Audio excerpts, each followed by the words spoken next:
you should be focused on doing so much other stuff that whether someone uses you or not does not make or break your business. You need to find a leader that you can get along with, that you will learn something from, that you will become a better agent with. And if you are, getting after it or want to make some things happen and you're not getting a clear picture or clear instructions on what you should be doing, you just may be at the wrong place. Align with the brand and the leader, Yes. and you will get further in your career. You might think like, I already know that, but if you're not doing it, you don't know it. Truly know it. You don't truly understand it. Guess what, guys? Your ego is in the way, and that's what we're going to talk about today in our episode of The Agent Bridge. By the way, we missed last week because RL has been sick for the first time in 4 years.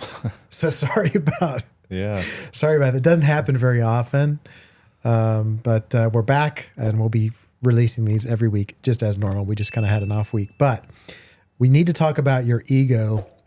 And this just, as we sort of prepare content every week, we think about what's best. And this is something that keeps coming up over and over and over again in us coaching agents or working with agents on the other side. And it is the thing that's most getting in the way of people's success is their ego. I think that's right. Yeah. It's the most getting in the way of their people's success. So I wanted to talk about, there is healthy ego. So I don't want to say that all ego is bad. I think that there is an amount of, you need to have confidence. You need to be sure of yourself. And I think most agents just generally by the nature of this business come by some healthy ego naturally. But there's this hierarchy in the real estate world, and agents want to work their way up that hierarchy, whether it's sales volume or they're trying to build a team or the size of their brokerage or whatever. So having a competitive edge is not a negative, but letting your ego control your perspective will stunt your growth. It will set you back. And so the first place that I wanted to just tackle this is in your brokerage. You selecting a brokerage. And this may hurt some people's feelings, but guess what? You might have picked the wrong brokerage just because you picked something based on presence in the marketplace or name or reputation or just general like, hey, everybody's heard of it. Yep. Right. And that's what I mean by reputation, just that everybody has heard of this brokerage. And so it's big, but you might not be getting the help that you need there. And and a lot of this comes naturally because when you get started as an agent, you get bombarded with brokerages reaching out to you because they want you to come work for their firm. And the perspective that you start with is like, well, everybody wants me because I'm so great. Yeah, I'm so valuable. I'm so valuable. And they found my name. And so I'm so valuable. And the really what's happening is brokers are playing the numbers game. Okay. And that's natural for brokers to do. There's a percentage of agents that are going to be successful in any brokerage. And so, they're playing that game, which is like, hey, a lot of them are, not all of them, but most of them are playing the numbers game. So that's why you're getting reached out to by them. But here's what I want to tell you is, when you are selecting a brokerage, you're going to be investing a portion of your proceeds, of your earnings, okay? You need to invest in a leader that's going to help you get where you want to go, a leader that can help you grow. So choose the leader and not the split. Choose the leader and not the brand, okay? And if you're confused, if you wake up and you're like, I don't know what I should be doing every day, and you're getting sort of piecemeal information from lots of different places, you might be at the wrong place. Yeah. I think there's an assumption that every broker or brokerage is run like a traditional business and that you're onboarded professionally and you are taught how to do your job and you get very clear instructions. And that's not the case. I mean, brokers in a lot of times brokers are playing a numbers game, do just want to get you on, assume you're going to know how to go out there and conduct business and just take the split and move on. They're not going to teach you or mentor you or coach you because they were really just at one time real estate agents. Yeah. And so they just figured the natural progression is to become a broker. Well, a broker is a completely different skill set than just a real estate agent. Yeah. Yes, there are many real estate agents that are phenomenal real estate agents and go on to become great brokers, but that's because they're really great coaches or great mentors. Right. And that's not those are mutually exclusive talents. Yeah. The other thing is when you're in this brokerage and maybe you're not where you want to go, right? And by the way, that is largely potentially your fault because there's resources out there. But so don't let your ego get in the way, though, of making a different decision. Sometimes agents just don't want to admit that they might have made the wrong decision. And if you are, getting after it or want to make some things happen and you're not getting a clear picture or clear instructions on what you should be doing, you just may be at the wrong place. And it's okay to let go of that and move on. So don't let your ego get in the way of doing something different. Yeah. Of admitting that you might have made the wrong decision. And a lot of times people just want to get out of school and join a big brand because they don't want to have to sell the brand that they work for. They just want the brand to be sold for them. They want to go work for Keller Williams or Compass or one of these names that already exists nationally and is recognized. Mm-hmm. And there are agents that fit perfectly well at a Keller Williams or a Compass or one of these. I'm not saying those are bad brokerages. What I'm saying is, don't just pick those because they're a national name and you don't have to sell the brand. Align with the brand and the leader, and you will get further in your career. Honestly, people don't really care. Like the sign that's in the yard, they're not going to be like, well, they work for XYZ Brokerage. I'm not doing business with them. That's not really how the world works. They want to find the agent that they get along with and they feel like they can conduct business with. Same with you. You need to find a leader that you can get along with, that you will learn something from, that you will become a better agent with. Yeah, it does. It just really doesn't matter what brokerage you choose in terms of the name, the brand. It doesn't matter. Yeah. Okay, number 2, your education and your training as a real estate agent. So the first thing that I want you to understand is knowing something, understanding something, and implementing something are 3 different things. And this is where we run into barriers in teaching someone, is because they say, well, I already know all that. Oh, I've heard that before is what they really mean. Okay, well, that's one thing.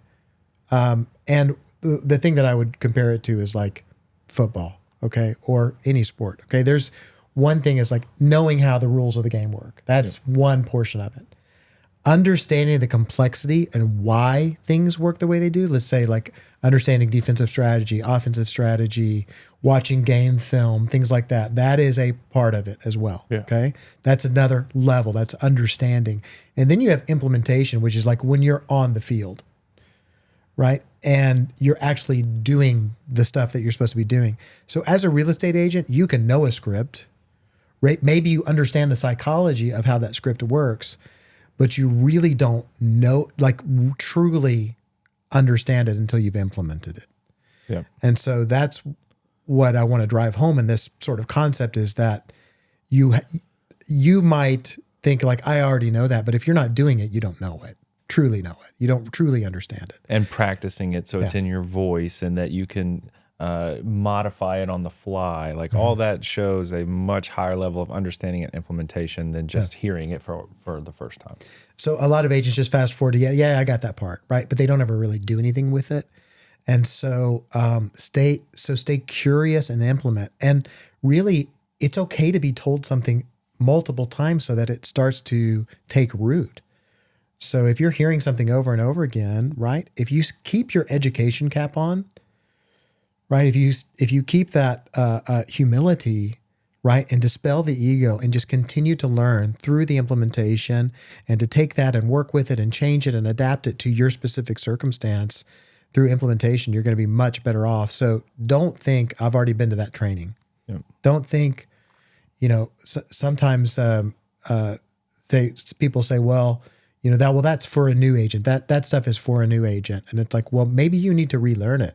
Or I got a text from an agent the other day who was like, hey, it's amazing that I've been doing this for 10 years, but I'm still able to learn from the right people. Yeah. I mean, here's a great example. We wrote our scripts. We know our scripts. Yeah. But if either one of us were to jump on the phone right now and run through one of our scripts on a live call, we would probably fumble the first 10 Oh, yeah. until we get back into a rhythm and keep doing them. And then we go on to be fine. But we've used those scripts thousands of times. Yeah.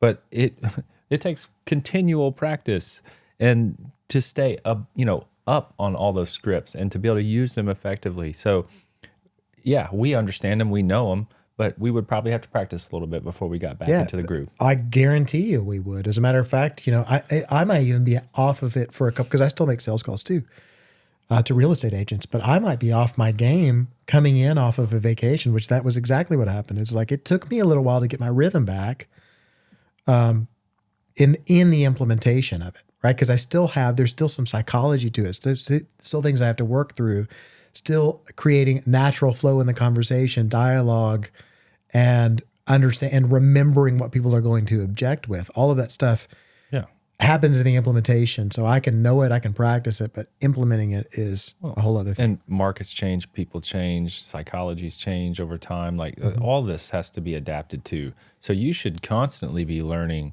new ways to deal with, different generations or different markets or whatever it is that's the variable that's changed. The other thing is just keep reading, whether you listen to things on Audible or whether you actually pick up a book and read it, but keep reading. And by the way, you don't have to read for retention, but you're reading to keep your mind fresh, to keep it fresh with ideas, to keep good things going into your psyche, right? So continue to read, continue to learn, continue to remind yourself of those things that are going to create good things for you and for your business. Okay. Number 3, your client interactions. And a lot of ego comes in at this stage as well with your clients, because I think generally agents want to do the right thing for their clients. They want to create good customer service, and a lot of agents are really good at their job, and they're thinking, hey, I want to help you. I know I can do a good job for you, but you're blowing me off. And so being told no hurts, right? And you can get ticked off. Your ego can get in the way. Or somebody being rude to you, your ego can, and you can be like, screw them. Must be something wrong with them. Yeah, it's like, yeah. And so, but before you go to screw them, you need to be asking yourself some questions. So if you're told no, you might need to think, hey, how could I have made that conversation go better? Or if someone was rude to you and it caused you to hang up the phone and be pissed off, is there something that you could have done to go around that rudeness to get to the heart of that person's need or that person's problem, that person's challenge? So you might want to ask yourself, how could I have made the conversation go better? Maybe through a pattern interrupt, maybe through listening more, maybe through asking more questions. So, because people are going to be rude to you. So how could I make the conversation go better? The other one is if someone no-shows you, and I get calls from agents about this too, that they didn't even show up. Okay. Well, you need to ask yourself first before you go to, a negative place, how could you have made that? How could you have communicated better? Because if you just set up a for sale by owner on Monday and didn't just show up Thursday, on Friday or Thursday, and you just showed up and you didn't call them, you didn't remind them, I don't know, that's on you, right? And I understand that people, you want people to keep their commitments and things like that, or you might have this just really high standard for other people, but you got to remind people. So how could you have communicated better? And also understanding that no-show is a part of the process. No-show is definitely a part of the process. You should always, though, at a minimum, day before, reminder that our appointment's tomorrow at such and such time, and the day of, a certain number of hours before, or hour or two before, just a reminder, we're planning to meet here at this time. And that's at a minimum. I mean, there's probably a number of other times you should interject with just reminders, but people need to be reminded in this business about appointments, and there's still going to be no-shows even with those reminders. Yeah. But it's on you to at least do the minimum number of reminders to make sure that it's top of mind. There's a reason why dentists and other offices have implemented these text reminders, because no-shows are a problem in any business. People forget. People don't use calendars as well as you think they should. There are a reason why most industries have gone to this appointment reminder system.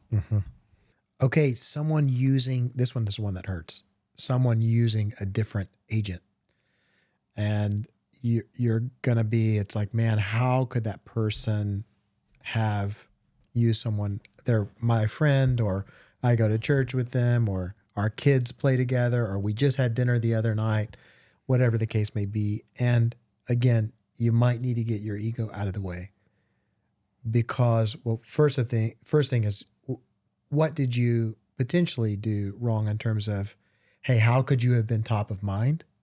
Maybe they forgot about you and you're not communicating regularly. Maybe you're not doing a weekly email. Maybe you're not putting enough stuff on social media. So they may have just honestly forgot because you are not actively out there as an agent. Also, if you're not actively out there doing social media and marketing correctly, their perception of you may not be as a professional. So what can you do to make yourself better in that situation?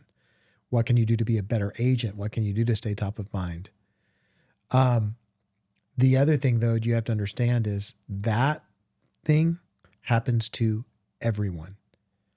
And I'll tell you, just grow up. It's part of it, right? People are going to use someone else, and there are a multitude of reasons. We don't know why it is. So it could be because that person needed the help, right? Could be because you have no idea exactly why they chose that other person. It could be you. It could be them. And if there's someone who's just like a miser and they're like, well, I got it cheaper, fine, right? Maybe you didn't want to work with them anyway, but you should be focused on doing so much other stuff that whether someone uses you or not does not make or break your business. Okay, someone not trusting your advice. And this is if, like, you told them to do something, right? You made a suggestion and then they didn't do it. Okay, so again, look to yourself first.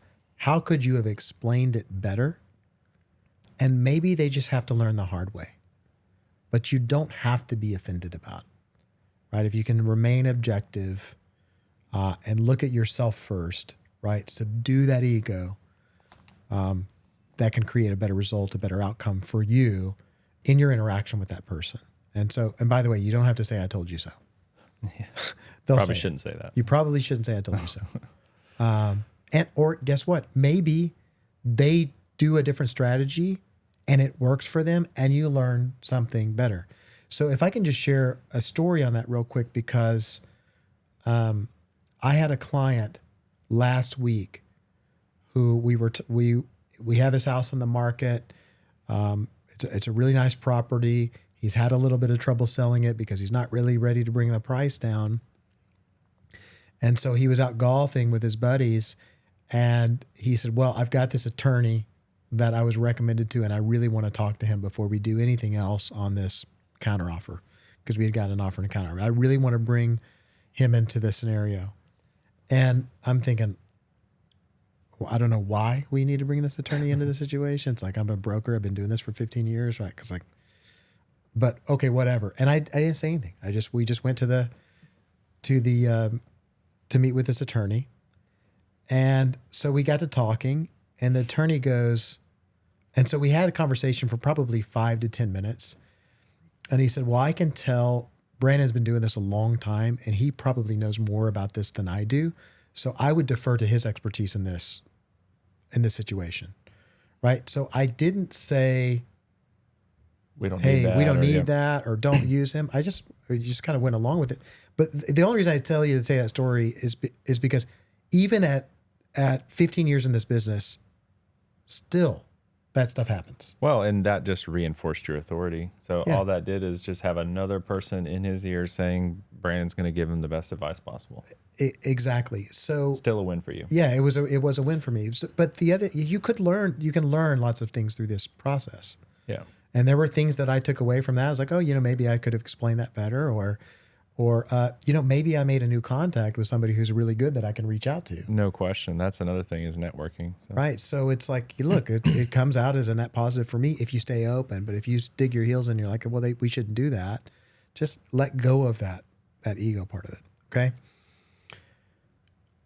Your agent interactions. Number 4, your agent interactions. So when you're talking to the other agent, could be one of the most important interactions. Yeah. Obviously, your clients are ultra important, but this one is important. Yeah, and this is where your ego, probably of all of these, is most likely to show up because you're in an active battle with someone, and so you're simultaneously trying to establish your expertise. You're trying to fight for your clients, so the ego is really going to come into play. It's going to rear its ugly head here, even and when we get into showings and offers, right? And getting offended or taking on the emotional capacity of the client.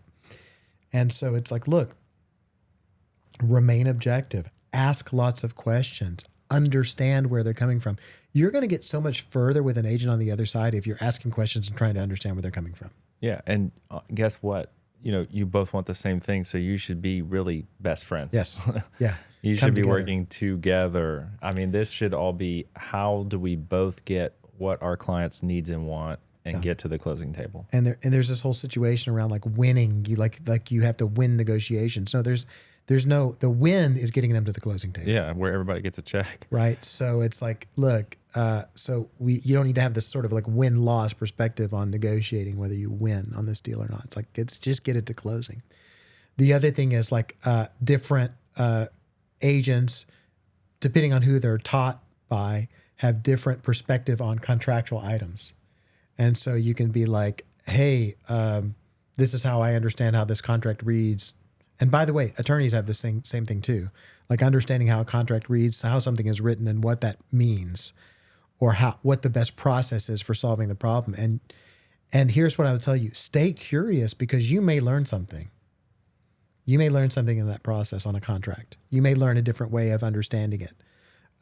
Or you may realize, by the way, and I've done this with agents for a long time, there's agents that may have been doing this for 5, 6, 7 years, and they really didn't understand how that part of the contract worked. Absolutely. No question. So stay curious instead of trying to argue. Just ask questions, stay curious, try to understand. Maybe they're wrong, okay? But you don't got to browbeat them with it. Yeah. Yeah, you can say, hey, this is how I understand it, or this is how I was taught. Let's find a way to come together on this. Yeah. Okay. The win in contract writing is when, you've written a special stipulation or something that the other party understands it the exact way you meant it to be understood. Mm-hmm. And that's the goal here, is have a lot of conversations, had a lot of phone conversations to make sure you both understand everything that's happening the same way, and things will go a lot more smoothly. Yeah. The other one is if you have an agent that's got poor or non-existent communication on the other side. Again, you're trying to get to the closing table in any given situation. So that is a normal part of working with agents, is that you're going to get some that are non-existent or non-communicative. And if you are angry with them, it's probably going to distance you from them. But if you ask questions or work on communication to bring them or to work towards a solution, is better. So one of the things is like, hey, what's the best way for me to communicate with you? Yep. Right. What's your general response? So just ask questions, be curious, and you're going to get so much further and working this deal out if you're helpful and curious than if you are judgmental and angry. Okay. Okay. Number 5, where your ego is going to pop up, is just your general perception of the industry. By the way, lots of egos popped up during this last round of lawsuits, and how people understand real estate industry and buyer agency and all of this stuff. Okay. And the first place it comes up is like thinking nothing's going to change. Like, I've got it figured out, nothing's going to change, and this is just how it works. Well, real estate industry is changing all the time. Right? And things are going to change. You need to remain adaptable. Okay?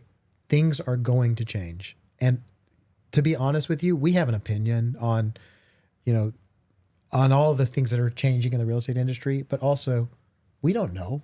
No, nobody does. If We anybody don't know. does, Yeah, exactly. If anybody's saying this is how this is going to flesh out, they're lying.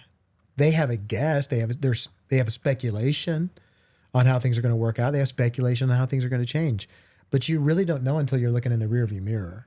And so we can guess, we can speculate, but the way to approach something like that, because the ego is like, I understand this and this is how this is going to work. But staying open, staying adaptable, and being able to change when needed is the more important thing. And looking for the opportunity. That's what I was trying to get at. Look for the opportunity in these situations. Every change carries an opportunity. And if you are looking for that, you're going to be much better. And again, subdue that ego that's telling you nothing is going to change, or trying to argue. Subdue that ego and just look for the opportunity in all circumstances. Yeah, you have to constantly stay humble, constantly educate yourself, because the real estate industry will change 50 more times in our lifetime. And there's no way that we know everything about the industry and what it will be in 20 years. So right. And constantly educate yourself. Yeah, and staying open to new resources and tactics, right? There may be a new sales system or so on and so forth, right? And a lot of times we want to be closed-minded to new ideas in the marketplace, but hey, it's okay to try out new things. Now, what I will say is make sure you've got your existing things that work dialed in and you continue to do them, but it's okay to take a portion of your time and energy and see if there are other things that are working. Yeah, no question. Right? As a part of your adapting to the marketplace. And you probably saw this a lot in the technology world. There were things that worked, right? But there's always new technology coming in all the time. And so you're taking a fraction of that time and saying, hey, does this work? Is this the future of the industry? Yeah. Right? The really great business models, right? They're always trying to put themselves out of business, right? They're taking a portion of their time and saying, hey, can we put ourselves out of business because we need to stay ahead of it? And if we don't, by the way, you're going to go the way of Blockbuster or Circuit City or these. They didn't change anything. They didn't adapt to the marketplace, and then they just went downhill. And so you need to take a portion of that time to invest, to look at new ways to do things, and adapt appropriately if that's if that's the direction the industry is going. Yeah, people always look at the industry disruptors early on, before the industry disruption has happened, as like, these people, what are they doing? But usually they're the ones that kind of have it figured out ahead of time, and they're probably a little bit ahead of their time. And then over time, that becomes just the way things are done. Yeah. But, I think just to recap, it's stay open, right? Stay open to new people. Stay open to new ideas. Keep your head down. Keep working, right? Stay humble, and keep moving through it. Any other things that you want to share? No, I mean, I think that's the key, is just consistently work on your education, consistently learn new things, consistently be conscious of what you're reading, putting into your mind. And you don't have to take everything as a gospel, but read a bunch of different books and take bits and pieces of it that work for you. And, that'll help your ego stay in check, stay where it needs to be. That's exactly right. All right, guys. Hey, thank you so much. Make sure you like, subscribe, give us a follow on Instagram. We're trying to grow our Instagram audience, so we'd appreciate a follow there at The Agent Bridge. Everybody have a great week. We'll see you next week. Bye.